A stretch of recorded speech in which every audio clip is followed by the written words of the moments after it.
ඉංග්‍රීසි වොකැබුලරි එක සම්බන්ධයෙන් කතා කරමු. ඉංග්‍රීසි වාක් මාලාව කියන එක. මේක ඉතාම වැදගත් දෙයක්. මේක නැතුව මොකද ඉංග්‍රීසි වල ඉස්සරහට යන්න බෑ.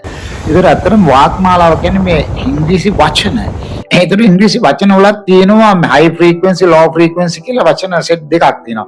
හයි ෆ්‍රීකවන්සි කියලා කියන්නේ ඇත්තටම විතරම අපි දෛනික ජීවිතේ අපි වැඩ කරනකොට පාසලේදී කොලෙජ් එකේදී යුනිවර්සිටි එකේදී අපි වැඩ කරන හැම තැනකම නිතරම පාවිච්චි වෙන ඉංග්‍රීසි වචන වලට තමයි වට හයි ෆ්‍රීකවන්සි ඉංග්‍රීසි වොකැබුලරි කියලා කියන්නේ.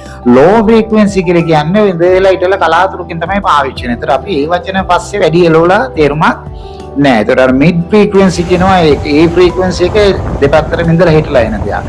ඒතර අපි ඉස්සල්ලාම ඉංග්‍රීසි භාෂාව අදාරන ඉංග්‍රීසි ලර්න කෙනෙක් හැටියට පටන් ගන්නකොට මුලදීම හයි ෆ්‍රීකවන්සි vocabularies වලට යන්න ඕනේ. ඉතින් දවසට 10ක් හරි අරගෙන ඒකේ තේරුමත් එක්ක sentence create කරගෙන අපිට අපි දන්නේ නැති වචන 10 එකතු කරලා ඒක අපි දෛනික ජීවිතේ කොටසක් කරගන්න ඕන. ආතර ඔයාලට හොඳට ඉංග්‍රීසි ඉගෙන ගන්න අවශ්‍යයි.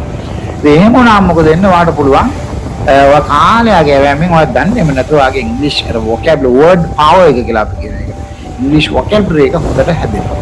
හැදෙනකොට අර අනිත් ඒවත් එක්කම ග්‍රැමටික ඔයා කරන ප්‍රැක්ටිකල් ප්‍රැක්ටිසස් ඔක්කොමත් එක්ක ප්ලස් වෙලා එනකොට අනිවාර්යයෙන්ම ඔයාට ඉංග්‍රීසි knowledge එක හොඳ ලෙවල් එකට අප්ග්‍රේඩ් කරගන්න පුළුවන්. හරි. අපි එතකොට ඉස්සරහට ඉංග්‍රීසි vocabulary අපි සාකච්ඡා කරනවා. ඕකේ.